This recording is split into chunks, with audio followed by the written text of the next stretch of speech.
Howdy, this is the Views from the Shop podcast. I'm your host, your one and only host, Tim Miller, and today it is Thursday, June 25th, 2026, and I wish you a very, very, very happy International Day of the Seafarer. Well, on today's show, we continue the 2026 Summer Guest Series. It is assistant coach Luke Simons joining the show today.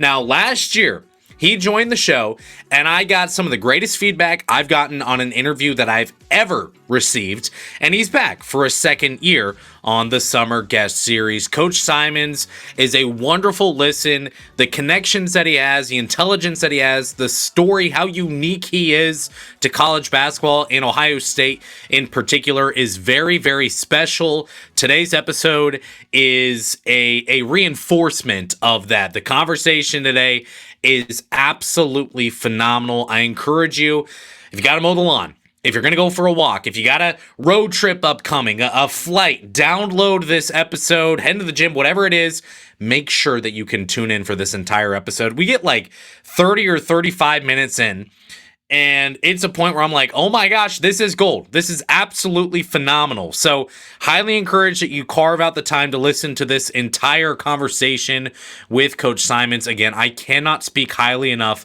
about how well he communicates and how he does when he's on a show like this, really understands what fans are looking for. So I'm really, really happy that we had a phenomenal, about hour-long conversation. If you're new, this is the only Ohio State basketball exclusive podcast publishing content year-round. Make sure you subscribe wherever you get your podcast. Subscribe on YouTube. Like the video on YouTube. That's absolutely huge. And give a 5-star review wherever you listen to your podcast. Again, people say, hey, it's an assistant coach. I don't have to listen. It's not one I got to tune into. This is where the great stories come. He'll talk about his experience with Bruce Thornton. He'll tell a very special story the night that Bruce Thornton broke the all-time scoring record. He'll talk about his role in recruiting. He'll talk about his role with Ohio State. He'll give really, really just incredibly interesting content about how Ohio State game plans, specifically in the Big Ten tournament, when you have like 3 different opponents you could play, and a whole bunch more. So, highly encourage you to tune into this entire episode. It's going to be a great one. Next week, we're going to have Matt Sylvester on the show. A couple others as well. Just stay tuned. We're getting those planned out. Matt Sylvester, that show should come out Monday night or Tuesday morning, so make sure you're ready for that. Got to make sure you're subscribed. All the things. Let's get in the conversation with Coach Simons. Thanks so much for being here today. This is the 2026 Summer Guest Series with Ohio State Assistant Coach Luke Simons.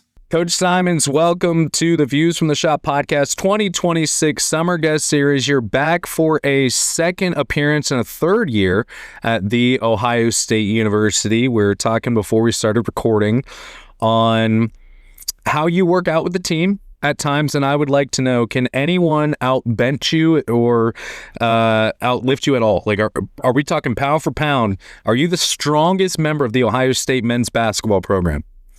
Certainly not. Definitely not if we're discussing pound for pound, unfortunately. On this year's roster, we haven't gotten under the bar on squats and deadlifts as much as we did last year. Josh Ojama will probably try to tell you that he can bench more than me. I would believe that. If he told me that, I would say, yeah, I could see it. His arms are about the size of my head now, so he's pushing a lot of weight in there. I'm not sure who can squat or deadlift the most. Bruce was definitely up there last year on that one. So, but it's great to get in there and sweat with them in the weight room. I may not do all of the athletic moves that they do, but when it comes to pushing some weight around. So take me through that. As you guys are just now starting workouts. Take me through how coaches interact, push, and work in with players as you go through summer workouts. Yeah, being the director of basketball operations at a couple other schools, the one thing that I wasn't able to do was get on the court and really sweat with the guys. And that's a love language to them, like a lot of the really influential men in their lives have been the guys that have gotten them better at their craft, at their game on the court. And so now being an assistant coach, being out there on the floor, usually I'm the guy with the blocker and the pad that's, adding some physicality to some of the drills and that kind of stuff. So that allows for some good banter back and forth. There was one drill last summer where Junie clearly had a charge, stepped on my shoe and knocked me down. The officials in practice didn't see it the same way. And obviously that led to a lot of jeers, a lot of cheering in practice. But, ever since then, every once in a while, I took a picture of that pair of shoes after practice because it had the perfect footprint from him on it. Obviously, I'm making excuses. He popped me pretty good.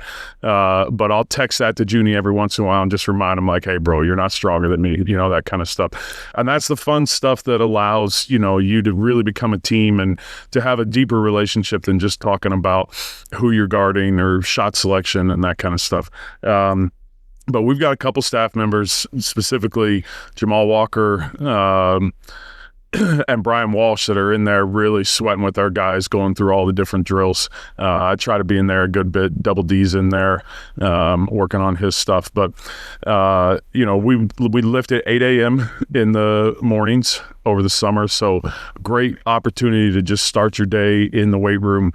Coach Rich in there bringing the energy, and then usually there's a rotation of different lifts to be doing in there. Some of it's more plyometrics, some of it's more strength building, and then you usually finish with something that's really tough.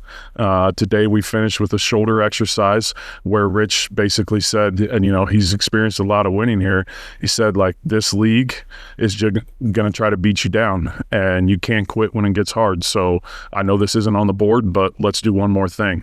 And our guys dug in, and man, I was cranked up ready to go after that. So there's hard things that happen in the weight room, and when you wake up during the week over the summer and you're getting ready to go in that weight room, it's going to hurt, and it's fun, but it's a different type of fun. It's team building, but it's a different type of team building. But just being able to start your day that way every day, I think, builds the level of toughness that we want to see in our program. So for basketball and for your workouts in particular, how does, whether it be Dave Richardson, the team at large, how do you guys use the weight room to get you ready for basketball? Is it more so we're going to focus on strength? Is it more so we're going to focus on trying to burn you out? Is it more so just we want to make you feel mentally weak on June 16th? Like, how does that all kind of coalesce into we're getting ready for Big Ten play? Yeah, not being the strength coach, I'm not the expert in that, but I can tell you that everything that you just mentioned is certainly part of the strategy, man. I mean, there's times where we're focusing on getting stronger today. There's times where we're focusing on getting more explosive today. There's times where we're focusing on getting through hard things today. And this is about mental toughness today more than it is anything else.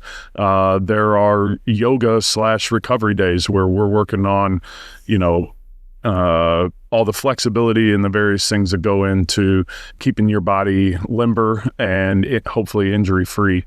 And then from the assistant coach perspective, when we're in practice, that's probably where we coordinate the most, where we had a player the other day who was working on catching the ball in the corner and rip driving. And every time he caught the ball and rip drive, he would take a false step backwards, like to take a step forward, which is like what you work on in football all the time, right? Like wide receivers, linebackers can't take a false step back. And so I called Rich over and said, hey, is this something that we can work on in the weight room? And boom, immediately, he knows in those few minutes where we've got pre-practice, post-practice, this guy gets into the weight room a little bit earlier. Let's work on removing that false step. For some guys, it might be hip mobility so they can drop their hips a little bit more and get into a better defensive stance, be more mobile and that kind of thing. So as far as Rich's strategy in the weight room, that's really his thing. But there are definitely times that the assistants and Coach Diebler are talking to Rich and his staff about, here's some things that we think would make this player better on the court.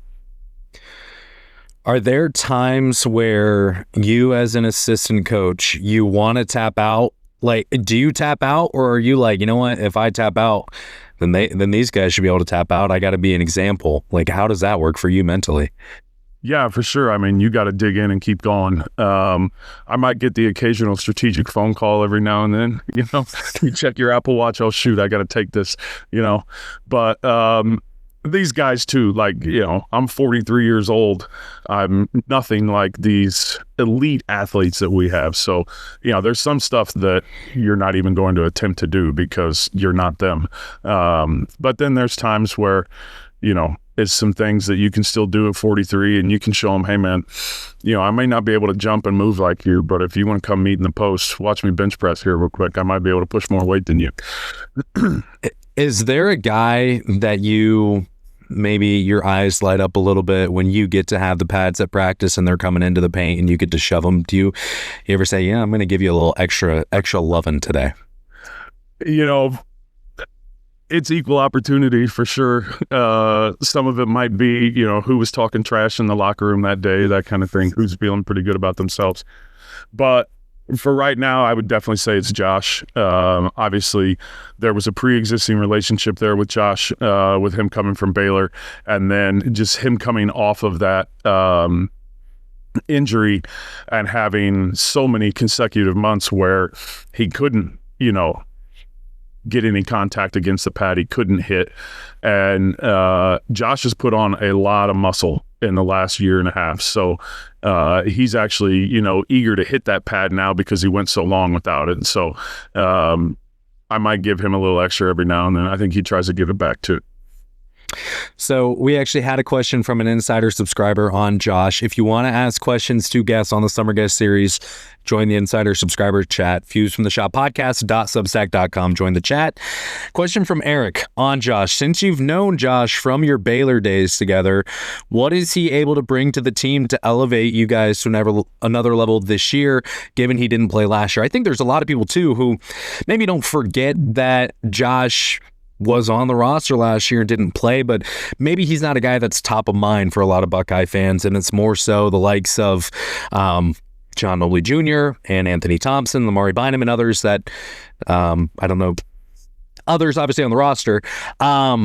Take me through kind of what Josh brings to Ohio State and how you've seen him grow from your time with him at Baylor to Ohio State, things like that. Sure. One of the biggest things that Josh brings to the program is just he's been around a lot of winning. Josh was recruited to Baylor coming off of consecutive Big 12 conference championships a year after a national championship. Couple 3 seeds and then a higher seed after I'd already left Baylor. I'm not sure, but 3 consecutive NCAA tournaments at Baylor and now a 4th at Ohio State. So every year of Josh's collegiate career has ended in the NCAA tournament. And so sometimes you don't know what you don't know, right? And so Josh being a voice that's seen a lot of winning in our locker room was helpful even at times last year when he wasn't on the court. And then I think what people need to know about Josh is one of the things that excites Josh the most about getting on the court is defense. He wants to be the best big defender in the Big Ten. He wants to switch on to guards, sit down and guard them on the perimeter, move his feet. He wants to be physical in the post. He wants to affect shots at the rim and that kind of stuff. So, to have a guy that really wants to own that and improve his team on the defensive end, sometimes that's hard to find. So when Josh, I don't even remember last year. I don't know if Josh came on a visit during that portal window or the first time you saw him was he's actually a Buckeye. Take me through that time when you reunited with Josh for the first time. Obviously, you come over from Baylor. He comes over from Baylor a year later. Yeah. Once he hit the portal, we had some discussions around here of the staff wanting to know what kind of person is Josh? What does he do on the floor? That kind of stuff. Reconnected with him. and his girlfriend Emma, who we had gotten to know during our time at Baylor, and kind of restarted the recruiting process. And that one went fairly quickly. He got to come on a visit, be around my wife and kids again. My son adores Josh. My son plays on a Upper Arlington junior baseball team, and he's number 17 because Josh is number 17. So, again, there are a lot of nights where you're not at home with your family in this business. And so to be able to have a relationship with a young man like Josh, who has a background that the average American has no context for, and the average college basketball coach or college basketball player can't fathom, Josh's upbringing in Nigeria, and then moving to Senegal, and then moving to Australia, going through COVID in a foreign country in Australia, and then moving here, going through his knee injury. And so, it's been an opportunity to play a few roles in his life outside of just assistant coach. And that's what makes all this worth it. So this would be a follow-up and a question from Eric, an insider subscriber. This kind of piggybacks right off your relationship with Josh and obviously your relationships in the international world. What are some of the differences in recruiting international players? Obviously, language is one, but are there things that you have to do differently compared to U.S. homegrown talent? Yeah, there are a few different things. I mean, on the front end, there's just some NCAA rules and, Ohio State rules that you have to meet. So first of all, the kids have to be able to score a certain score on an English proficiency exam. And so, you have to check some boxes of, do we believe that this young man will be deemed eligible? Has he been playing professionally? What do those things look like? What do his English scores look like? Obtaining transcripts and that type of thing. And then honestly, for the most part, when you're recruiting international players, I think the circle of people that you speak to is actually a little bit smaller. There's probably not as many coaches that you would recruit through. Now, hopefully you have some relationships with some people around him. So when he starts asking questions or his agent starts asking questions, some people can vouch for you as a person and your program in general of, this is a great place to send this young man. But typically, it's a much smaller circle of people that you're communicating with during the recruitment process. And then, seeing them compete might look differently. I would say the average American player that you recruit, and even at this point in the portal, like the average American player that you recruit in the portal, you probably saw them in person at some point during their AAU career. You may have competed against them in, wherever they were previously, and that kind of thing. Some of these international players, you may have only, witnessed compete in person once, that kind of thing, or you might have to go to see. Take me through... Let's move into this past season. Obviously, it was a major step in the right direction, at least I would say. You guys get back to the NCAA tournament for the first time in 4 years. A game that I continue to bring up to about as many people as I can at this point, from those who are inside the program, is that Indiana game. It was a monumental game because I think most people knew at that point, hey, if you win this game, you're likely going to the NCAA tournament. So take me through pregame, take me through the feelings in that game. I know you got a couple things that you want to mention, so I'll just leave the floor open to you on that Indiana game. Yeah. Sitting in my living room the morning before I left for the gym for that game, I told my wife, if we win today, I think this will go down as one of the most memorable days in my coaching career. And she said, really? Like even, NCAA tournament games and, conference tournament games, other stuff? I said, yes. Here's why. One, if we win today, as you said, we're almost guaranteed to be in the NCAA tournament.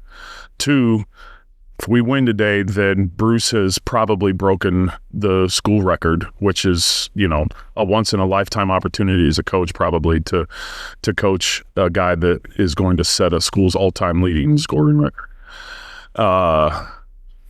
And then 3, like, meaningful basketball midday in March is just a completely different feeling.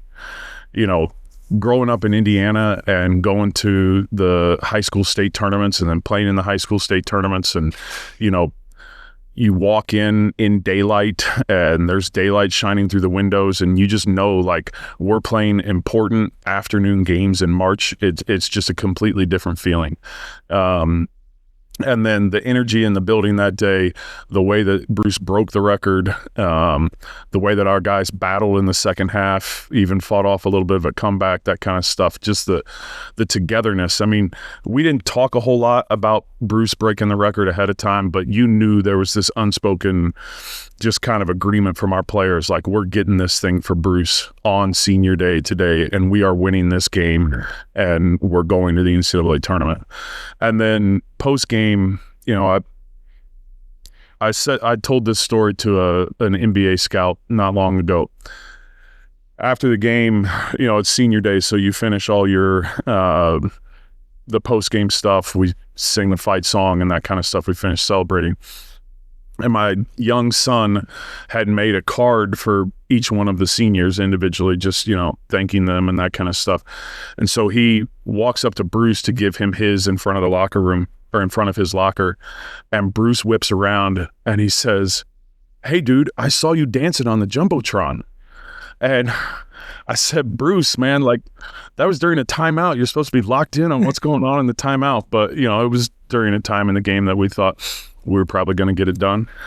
But it just says so much about Bruce Thornton, that on his senior day, on the day that he breaks the record, on the day that every media member in the Midwest and across the country wants to speak to him, before he goes to the press conference, he's talking to a 7-year-old kid and is excited to see that kid, and, is treating him, like a celebrity himself. And, to have, the objectivity and to be outside of himself in that moment, it just... You've been doing this for a while. You've been around a lot of winning over your career. I have said Bruce Thornton is the last of his kind, and there will never be another Bruce Thornton in college basketball due to the portal, due to the fact that if you're going to produce for 4 years, if you're good enough to produce for 4 years, you're either going to transfer up or you're going to go to the NBA. That didn't happen for Bruce Thornton. He stayed at the same exact program for all 4 years.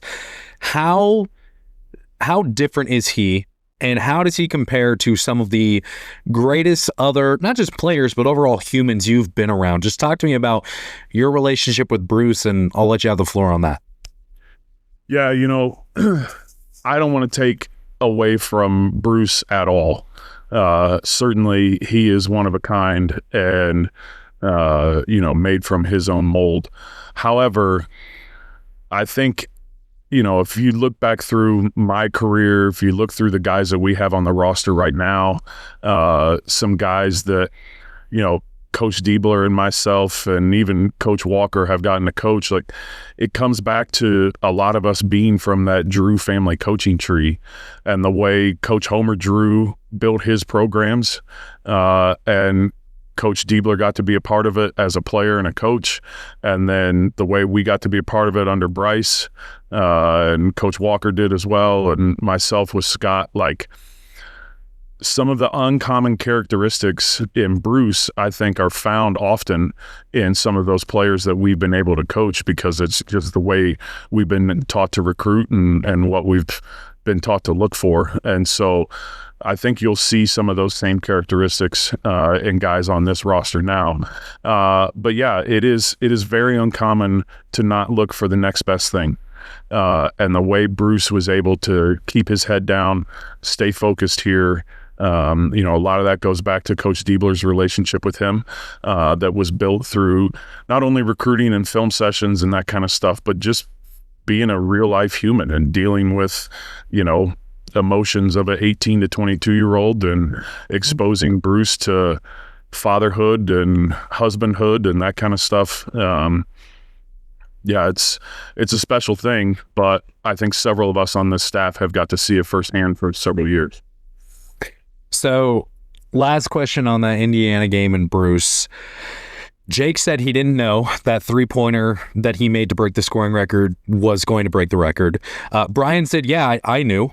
Where were you? As he's crossing half court, what was going through your mind? Do you think he was going to pull up and take that shot? Did you know that was going to break the record? Take me through all that. I had no clue. I didn't know where he was with how many points left. There was, he was on that left wing right in front of Indiana's bench. I remember at the very beginning of the game on the baseline, in the student section, there were some guys that had like a huge sign or poster with a countdown. And so the first time Bruce made a shot, I remember seeing them flip that, but I didn't see it after that. I was more concerned with the situation. The clock was ticking down. It was a good 2-for-1 situation. We were on a little bit of a run, like, hey, can we extend this and be really efficient? One of what we call our basketball values is be your best late. And so we practice these special situations a lot. And so it was a 2-for-1. I thought it might develop a little bit more. I didn't know that it was going to be a yank back, step back three from right there. But when you're feeling it and you've made that shot a million times, but obviously as soon as it went in, I knew from the crowd's reaction, oh, he must have got. I think I said something to one of the managers behind me, like, did he just break it? That kind of thing. But as that rebound came down and we were pushing it up the court, I was focused on the 2-for-1. I didn't know the record was coming. So one thing I notice about you is you get fired up. I mean, you get fired up on the bench. You seem to be among the chief hype men when it comes to any staffers. You just get after it. What is there any reason for that? Is that just personality wise, or is that something where you kind of try to take on keeping the players up, keeping everyone active on the bench, stuff like that? Yeah. My role on the staff, like, you've got Coach Walker in charge of the defense. You've got now Coach Wells in charge of the offense. Coach Walsh is doing a lot of the matchups, who's guarding whom. Coach Dickerson and I do a lot of substitutions together. I do advanced scouting, so I watch the other team's film and try to get play calls, know what they like to go to in those special situations and that type of stuff. And then I do a lot with our rebounding, which, is something that obviously we have room for improvement in. So I feel like that gives me, just my in-game responsibilities allow me to be the positive, encouraging guy. Again, like we talked about being in the weight room and the guy with the blocker and the pad, I just try to be the aggressive, intense, encouraging guy, talking about rebounding and that kind of stuff. And if I can hype a guy up, it's, I think our program likes to see energy, intensity on the bench, and it's a little bit kind of just the way that I'm wired. Sometimes I have to rein it in.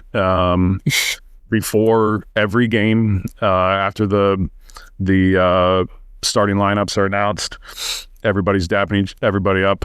I sit down and say a little prayer, say, God, allow me to be effective, but also be a light and not be a distraction here. Allow me to not embarrass the team or, that kind of stuff. So there are times that you got to rein it in, for sure. So when Jake joined the show, he gave a story. He was never specific on who it was, but he said, there was a time where I think a player made a shot for you guys, and that person, who I'm not even sure, I asked if they were important, and Jake hit me with well, everyone's important. I was like, okay, fine, whatever, Jake. So I don't know if it was a staffer, not a staffer, but at some point, apparently Jake had to look to someone and say, hey, man, like, you got to rein it in. That wouldn't have been you, correct? Do you remember a verbal lashing from Jake? Not after a made shot, after a missed. Okay. Okay. Yeah. So apparently it wasn't you. I mean, this may be a mystery forever on who it was. I would assume it probably wasn't someone who's on staff. But I don't know. Jake didn't want to be too specific, so we may never know. But one thing I forgot to ask at the start of the show, I did this with Brian Walsh. I forgot to do this with you, right? Assistant coaches, football world. You got your offense coordinator, defense coordinator, special teams, position coach, all that stuff. You know what they do. In basketball, you've just got head coach, associate head coach, assistant coaches. Take the fans through your role in terms of game planning, in terms of on the floor, off the court recruiting.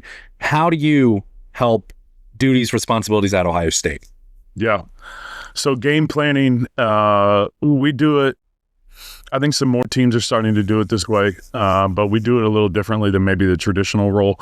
We don't rotate scouts. So the same assistant coach does the same responsibility for every opponent.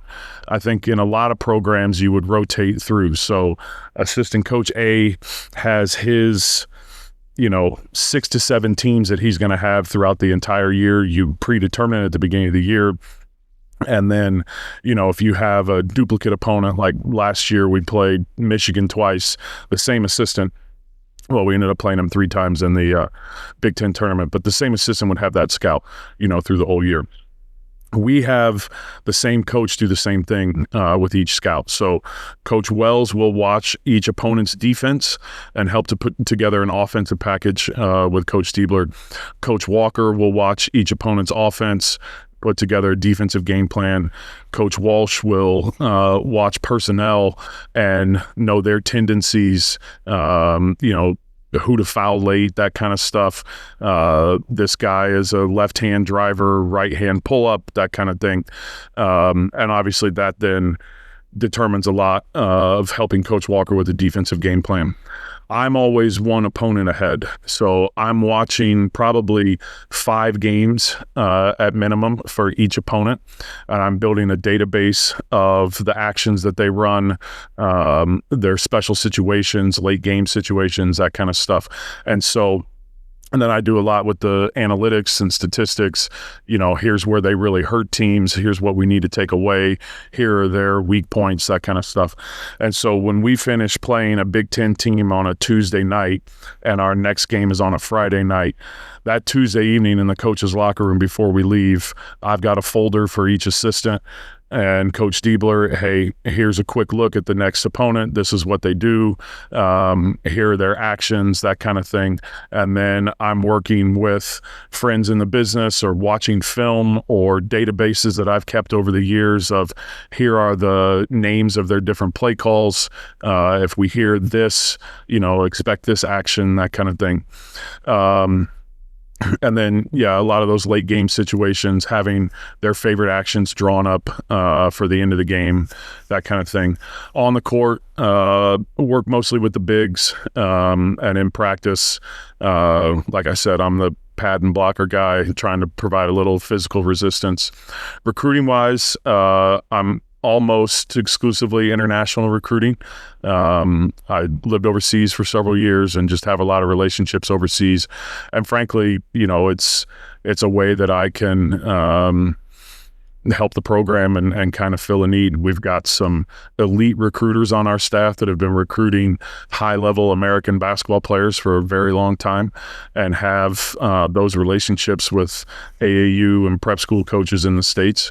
And so rather than trying to compete with other staff members or, doubling up work and that kind of stuff, I try to find talent, maybe where other people aren't looking.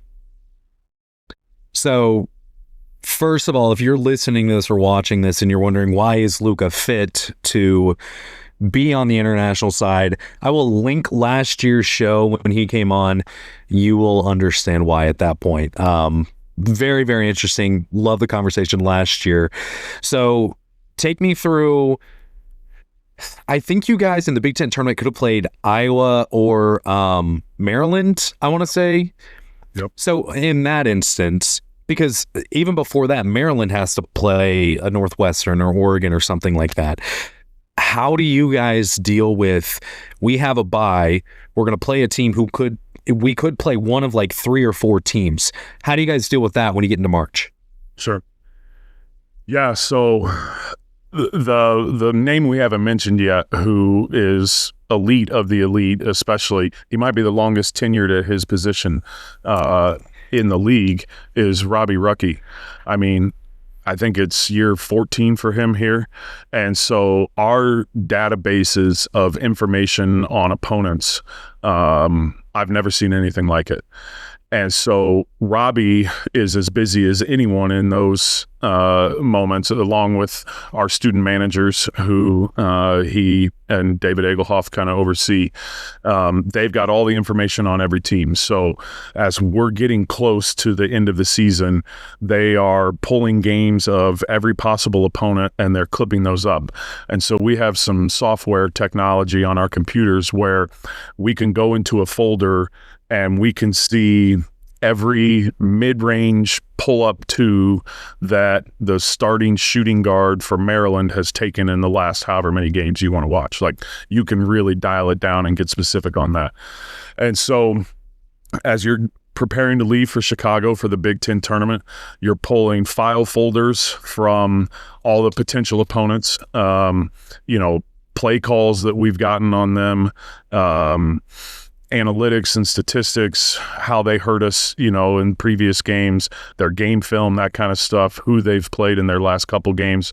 And you're going into it knowing that you're doing a decent amount of work that you're not going to use, but you have to be prepared. I mean, so then when you arrive at the tournament, tournament play is the only time in Division I men's basketball that you're allowed to live scout in person, where you can actually go watch a potential opponent play. So that's conference tournament and NCAA tournament. So we arrive in Chicago the day of that Maryland-Iowa game. Was our practice slot that we were assigned by the Big Ten Conference kind of lined up with that game. It was pretty close. So I had to Uber over to the United Center, and I sat courtside. The conference provides scouting seats for each team that might play these teams. And so you're sitting there trying to watch both teams. The good thing is we had just played Iowa, not even a month prior, or 3 weeks prior. Maryland was a little bit earlier in the year, but you'd played both of those opponents, so you're familiar and that kind of stuff. But you're getting all that information. Robbie's back at the hotel with his student managers, live coding that game. That means there's a feed and they're, pressing all these buttons on the computer, tagging each possession as an offensive or defensive possession. So then as soon as that game's over, Walk can go back, watch all their offensive possessions. Coach Diebler and Coach Wells can watch all their defensive possessions and, come up with the game plan. And so, you're bringing file folders and you're watching games and prepping for, half the teams that you're prepping for, you're not going to play. It's a lot of work, but you got to be ready. I mean, that turnaround time, that was like a mid-afternoon, early afternoon game. And then I think we played at like noon. You guys were yeah. I think both those games were noon. Yeah. So let's say the team is even. You played Michigan 3 times. You played Iowa twice. Right. Do you have a preference between playing a team 3 times and having that familiarity, or getting the Big Ten tournament?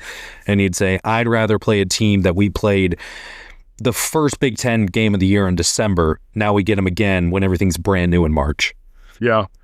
I think a lot of it comes down to, style of play, personnel. There's certain things you'd rather play against, certain things you wouldn't. No real preference there. So take me through. Point, it'd be great to play the team that you just played, so you don't have to. Yeah. So last year, obviously, there were some really big moments, and I think every season you've got these chapters, and I think there's a 3-game stretch for me personally where I came on the show and I said, hey, this team just went 1-2, but I think that they might be getting hot at the right time, even though they just lost 2 of their last 3. I think that there's always certain chapters of the season that mean a lot. Take me through, is there a moment last year that fans never saw that really brought you guys as a group, as a coaching staff, whatever, together and allowed you to kind of catapult forward into March? Oh, man.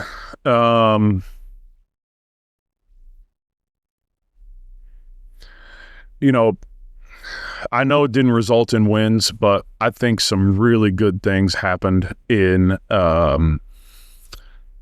the game against Virginia and the game at Michigan State, where you're shorthanded and you're battling and you're just right there. And, again, no moral victories, and that didn't help our seeding or anything, but I think it helped our guys in the locker room believe. Even that loss at Iowa, without Tilly, we knew that the next time we played Iowa and we had some of what he brought to the court, that would be a very different game. And then, that day, Purdue here, I think, again, it's a testament to what I was just saying. Like, you're right there against a couple of those teams in some tight losses when you're shorthanded. We had our full complement of guys against Purdue, and you saw what we could do. And then it just kept going for 4 more games. So it's funny, the 3-game stretch that I would mention, you went 1-2, was Virginia, Wisconsin, Michigan State. You mentioned those 2 losses. That's when I mentioned where I said, hey, I think this team might be getting right. And I don't know, maybe you're affirming that. Maybe it's worth listening to the show throughout the season. That's for the listeners to judge.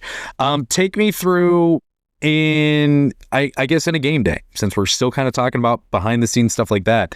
Sure. You wake up, eyes open, it's game day. Take me through, you're getting up for the day to I'm putting my head down at night. What does game day look like for Luke Simons? Yeah, game day there's just a really special feel about game day, especially when you're at home, like when you get to wake up in your house. And my family's life, for better or worse, revolves around the Buckeyes. And so my kids know when it's game day. They probably know who's been invited to come to the game with them that night, whether it's some family or friends and that kind of stuff. So they're excited about coming to the game and getting to, have their friends with them or some family members or cousins, that kind of thing. The mornings are typically a little bit slower. Like, everybody knows it's game day. We've got a routine. Some staff members like to, have a breakfast that morning, have a routine, that kind of stuff. We had a couple players last year who like to get in the gym early in the morning and get some extra shots. I'm more of a morning guy, so I kind of enjoyed that. Oftentimes, game day playlists during the individual shots or, some sort of specific routine. Maybe you have a little bit more fun with the music on a game day morning, that kind of stuff. And then, you're trying to put your finishing touches on the game plan and that kind of stuff. You might have seen another action last night that you want to prepare for, or seen a way that you might be able to attack that team. There will be a shoot around, usually like 4.5 hours before, which we expect our guys to get shots on their own. So a lot of that shoot around is like team prep, going through how we're going to attack them, going over their actions, that kind of stuff, reviewing personnel. There will be a film session and that kind of stuff. And then there's a pregame meal that's served here at the Shot. And at that point, age-old phrase, like the hay's in the barn. At that point, everybody kind of pregame meal, you catch your breath a little bit, get something to eat.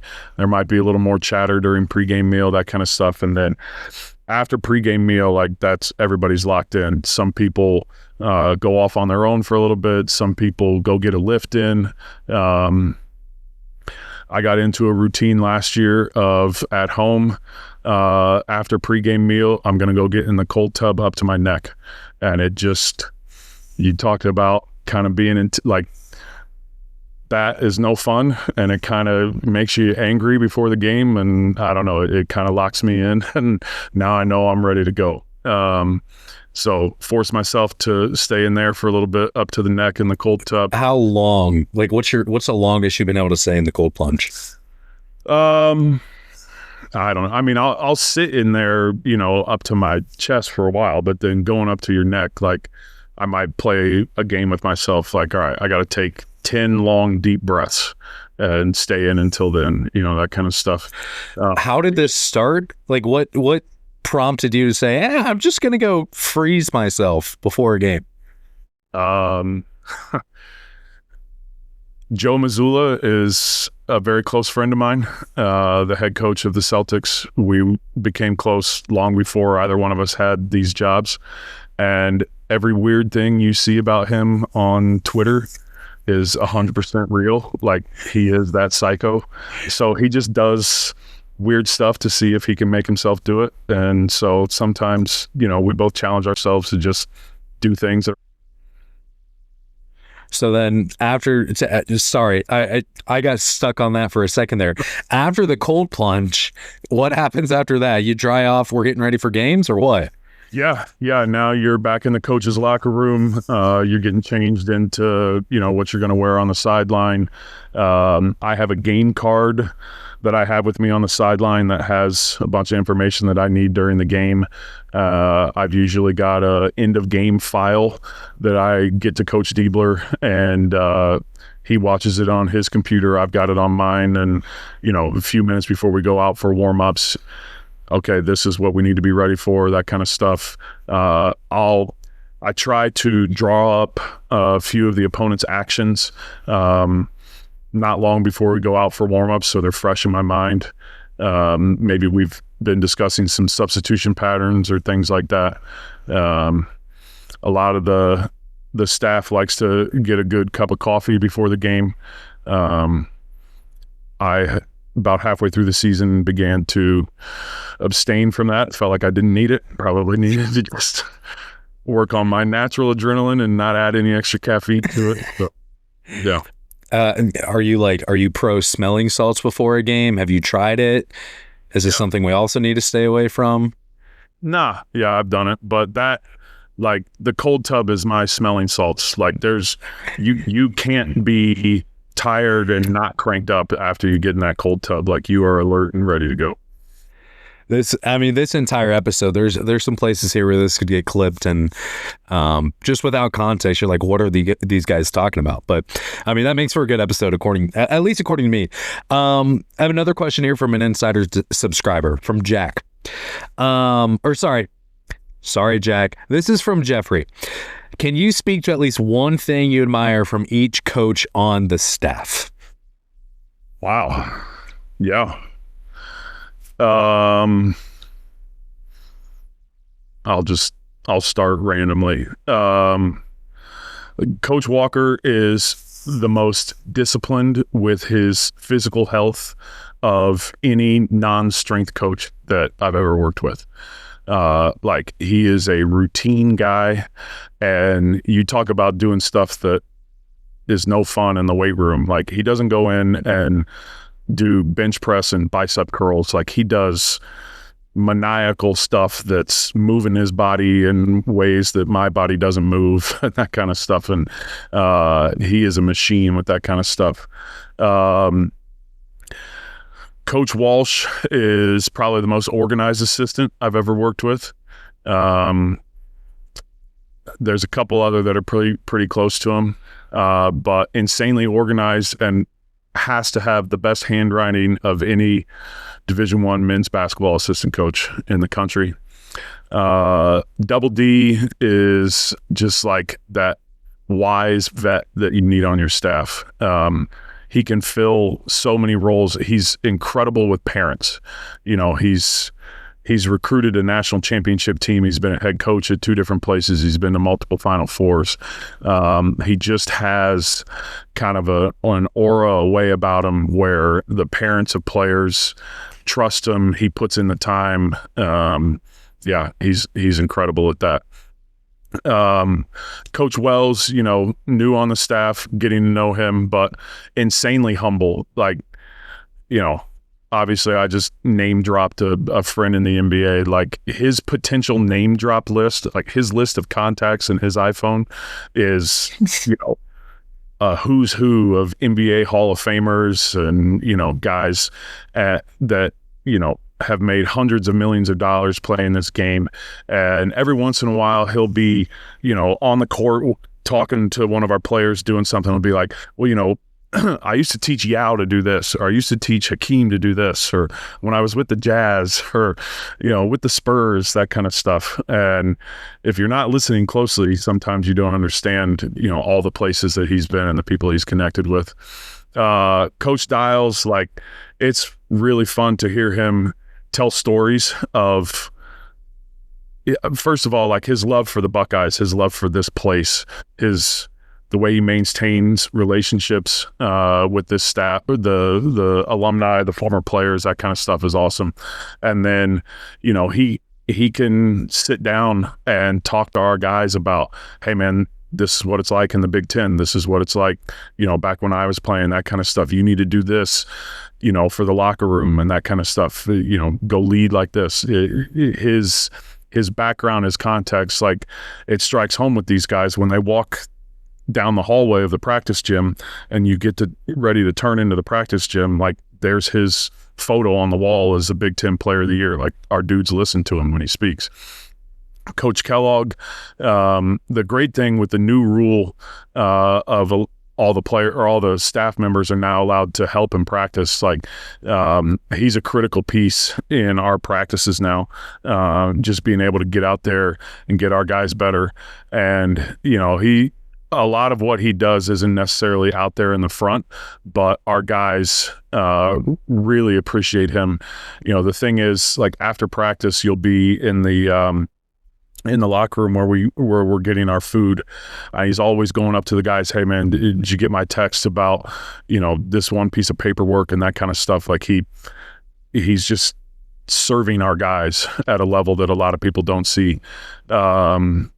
Robbie, like you don't want to lump him and Eagle into the same, they're obviously their same people or their own people, but again, those two guys have to be the two longest tenured guys in their positions in this league, and probably close to the longest tenured around the country. And I don't know that there's been a time that I've come to Robbie and said, hey, do you have this? I don't know why I haven't learned yet, but often I'll come to him and be like, hey, do you have that Penn State game against Rutgers last night? Yeah, it's already on your computer. Like there's rarely a time that you walk in the office, he's the first office on the right, and he's just there. Like you expect him to be there. And the stuff's already done. And you'd think I'd learn by now to quit asking him for it and check my computer first, because he's probably already put it on there. Eagle, like I've done his job at a couple different schools. Oftentimes it's a thankless job. I think I don't know, I've said this in the past, like nobody knows what the ops guy does until something gets messed up, and then everybody thinks it's the ops guy's fault. And nobody knows that, 48 other things were messed up prior to that, and they got solved before anybody knew about it. That happened. We had bad luck with some weather a couple times last year, and he's the guy that finds a hotel after you've already checked out of your hotel on the way home from Maryland when there's no de-icing equipment at the plane, gets you into a hotel, gets everybody to sleep, and he's the last man standing in the lobby passing out hotel keys. He goes to sleep later, after everybody else, and he has to be up before everybody else to make sure that everybody's got breakfast and that kind of stuff. And yeah, he just does it at a level that I've not seen anywhere else. Is there anybody else I'm forgetting? The head ball coach is one you haven't mentioned yet. I don't know if that's intentional or not. Yeah. I don't know. I mean, Jake and I have been close for a long time. I have a high level of respect for him. One thing, I hope this isn't me sharing too much, but the one thing that I've seen him do that I think he's probably better than any other head coach I've been around, he has an ability to coach our guys on the court at a really, really high, hard level, and then immediately flip a switch the moment you're outside the lines. And he tells you that when he's like, he tells you don't take it personal. And he tells guys, you know, I'm going to coach you hard and I'm going to have a deep relationship with you off the floor. And it takes a while for people to trust that. You know, coaches and players alike, but it's 100% real. Like his ability to get the most out of you in a practice and then flip a switch and have a deep relationship. That's a big part of why we were able to do what we did late, because the relationships within this program, you saw us come together and be on the rise at the end of the season when a lot of teams last year were struggling to jump up and grab that opportunity to play their way into the tournament. And I think it's the combination of, you know, intensity and drive on the floor with relationship and care off the floor. All right. Couple questions here. Let's focus on next year, and then we'll get you out of here. These are both going to come from insider subscribers. The first one's going to come from Matthew. Who surprised you the most this summer, and what have they brought to the table in terms of workouts and 5-on-5s? Yeah. So what is it? It's June 16th. Because of international recruiting and just what I do, I've missed a few of our workouts already this summer, being at some FIBA events and that kind of stuff. So we haven't done a whole lot of 5-on-5 yet that I've witnessed. That would certainly be a great question for the end of the summer. But one thing I'll tell you, one thing that really stuck out to me, a few days ago in practice, pre-practice, we're working with the bigs, and we have 4 guys down there, 6'10" or bigger, that are flying around. Everybody, like all the action was happening above me. You know, it's usually like, here's some banging into the pad and here's some posts and that kind of stuff. And these guys are, you know, flipping the ball, slipping out of a screen, catching a lob. And I even mentioned to Double D and Coach Wells afterwards, were the ones kind of working with the bigs. I was like, it hasn't felt like that on this end, you know, since I've been here, just having this length, this size, this athleticism. So that's definitely stood out. All righty, Coach. Last question. What's your message to Buckeye Nation for 2026? Yeah, I'll say we want to continue the same momentum that we finished with last year. Buckeye Nation was a huge part of that down the stretch. I mean, you think about that home win against Wisconsin, the home Purdue win, the home IU win, like critical in helping us get to the NCAA tournament. And we had big-time home environments in that. I think you're going to like this team. Again, we've already kind of talked about it in this episode, but just the things that we focus on in who we try to bring into this program. We have great young men in this program that are a joy to be around on and off the floor. And I'm excited for the opportunity to just continue to grow with them and grow on what was started last year.